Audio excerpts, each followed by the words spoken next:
If you haven't read Chateau Heartiste, I think you can still find copies of his book online on Amazon. It's basically a collection of all his blogs. He's like kind of one of the OGs, probably before, you know, the Rollos and the Rooshes of the world. And you'll see a lot, like if you go to his older like archive sites and his blogs or his book, you see a lot of this stuff like still talked about today. This again, there's really not a lot of new ideas in the space when it comes to you know, dealing with these matters, but the Skittles man is a very good one. It's right up there with the 16 Commandments of Poon. And I have a video on the 16 Commandments of Poon. You guys just search for it on my site. And you'll find me break it down. But that was a fun one too. Anyway, the Skittles man.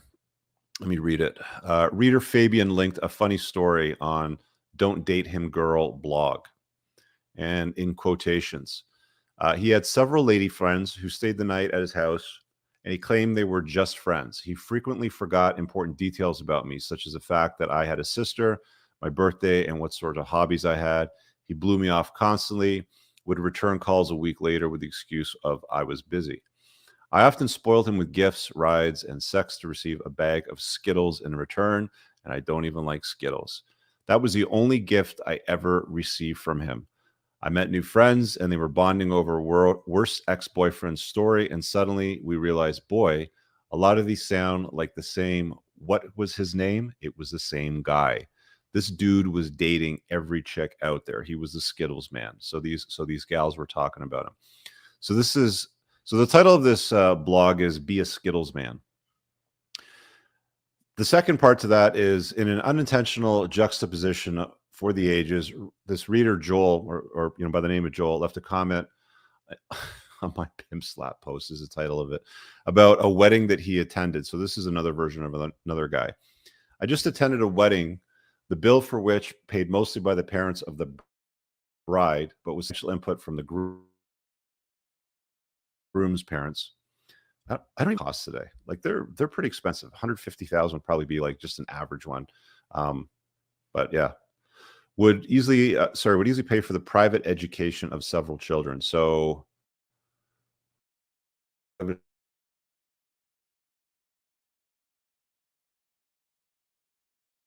education's modest. It could have paid for a modest but nice house in a good neighborhood and in many parts of the country.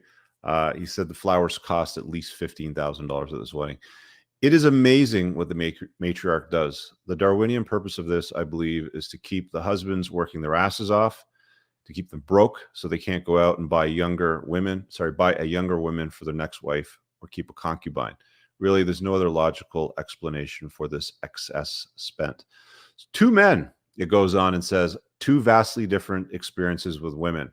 One man gets all the girls he wants for the bargain basement price of a bag of Skittles, while the other man marries a woman in a wedding ceremony featuring flowers that cost $15,000. How much you want to bet the first guy's rotation of girlfriends is hotter than the second guy's $15,000 flower wife? How much you want to bet the first guy gets all the, I'm not going to say what's in the blog here because we're trying to keep it clean for YouTube, but let's just say all the fun time stuff that girls do in the bedroom he desires, while the second guy will be begging for his once-a-month starfish sex as soon as the vows are exchanged and dried up. If one of these guys is a herb, who's more likely to be? And I think you guys know the answer to that. There's our friend at the wedding with the $15,000 flower arrangements. Fact: odds are good that you will enjoy a bounty of women and love if you act like the Skittles guy. Fact: odds are good that you will spend the rest of your life begging for tepid sex from the same old boring gal if you act like the $15,000 wedding flower guy. Be a Skittles man. Don't be a $15,000 wedding flower man. I've been in the company of a lot of women who hailed from all sorts of stations in life. I know the sound of a woman in love, and it usually sounds like the woman in the Skittles story, bitching and moaning about a world-class asshole chasing him from here to kingdom come to cajole him to surrender at least a small measure of his autonomy, which he never does, and always goes back to him after they have a bad fight. I've been that guy, he says. I've also been around all kinds of women from the wedding flower story. They usually sound like they are more in love with the idea of $15,000 wedding flowers than they are with their man. Now, anybody, I'm just going to pause for a second on the blog here. Anybody that's been married to one of these in-demand gals, these high-maintenance gals, will resonate with what I just said there. You will spend more time with her discussing whether or not the invitations have to have a purple diamond on it or a pink diamond on it, or we can go with the combination of the purple, pink, and yellow in the trifecta color, or we can do this upgrade and get the heart-shaped diamonds. They will spend more time on that shit not banging than the Skittles man is running around passing out a bag of Skittles from time to time. Anyway, carrying on. They never chase, and their men are in the permanently disabling position of constantly bending over backwards to satisfy their women's whims. Women who are princessified, it's a funny way to put it, princessified, have power over their men, and even over the kinds of men who themselves have power over the other men.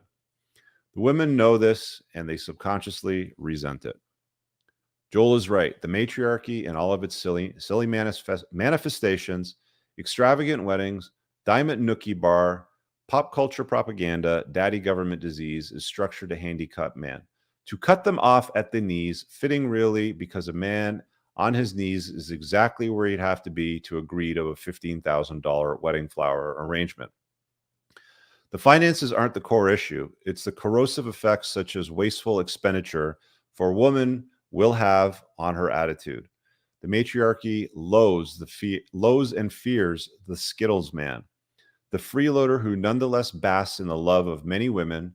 The matriarchy would rather men be like the wedding flower man, slaving dutifully as a nameless, faceless cog in the machine, paying his dues for 2 pence of a pussy. Society's little helper. At the end of the day, what's it for? To thanklessly pump out a cannon fodder for the wars of the future. F that sideways. The rule book was written to constrain free thinkers like you. When you know the score, when you understand that this is life, that this life is all there is, and there never will be, your legacy in gold or works or kids means nothing when your consciousness is obliterated into nothing and your deathbed is lined with a garland of regret and pleasures denied, and the memory of your decades of pointless sacrifice crawls slowly across the walls like night shadows to suffocate you in your final doom. Amazing writing. Actually, it's funny because there's passages in the book that just suck. It's just one of the most poorly written books in some areas, but some of these like blogs have been updated. Somebody's fixed them. Anyway, it's almost done. Only then will you look at your blushing bride in the eye and inform her that there will be no $15,000 wedding flowers, and she can hit the bricks if that's unacceptable to her. Better yet, tell her there'll be no wedding and no marriage. She can love you without needing the permission of the state. That's a great test for women. If you can tell a woman, I don't have any interest in inviting the state into my life, but I love you and I like doing things with you, and I don't want you to go anywhere, and she stays, that's a good check. That's a green flag. If she's all about, I have to have the party, I need to have the trifecta diamond arrangement on the invitations, we need 700 people at our wedding, blah, blah, blah for that night, kick rocks. Look, especially if you've got kids out of the way and you're an older guy, like what's the point? It's utterly pointless, right? Anyway, some newcomers are against aghast. That's an interesting word. I've never aghast when they read my stuff. I'm gonna have to Google that one afterwards. They think this blog must be a joke or the ravings of a lunatic, a madman driven to the brink by a particularly damaging experience with an ex. Always who hurt you, right? No, while I've had my joys and sorrows and loves and heartbreaks, just like any other man possessing a wealth of experience with women, on the whole, most of the women in my life have been and continue to be cherished loves. My lunacy is a clear-eyed vision of Neo after the Matrix is revealed to him. Reality makes lunatics out of all of us, but only those with the eyes to see and the ego to spare ever embrace it unconditionally. Such a beautifully written article. I really hope you guys enjoyed that clip. If you want to watch the full-length podcast, you can find that over here, that clip's from. If you're newer to the channel, make sure you hit subscribe over here, and pin down below in the top comment, you'll find a bunch of useful links to my website, my supplement line, books, and a bunch of other stuff. Have an amazing day. Peace out.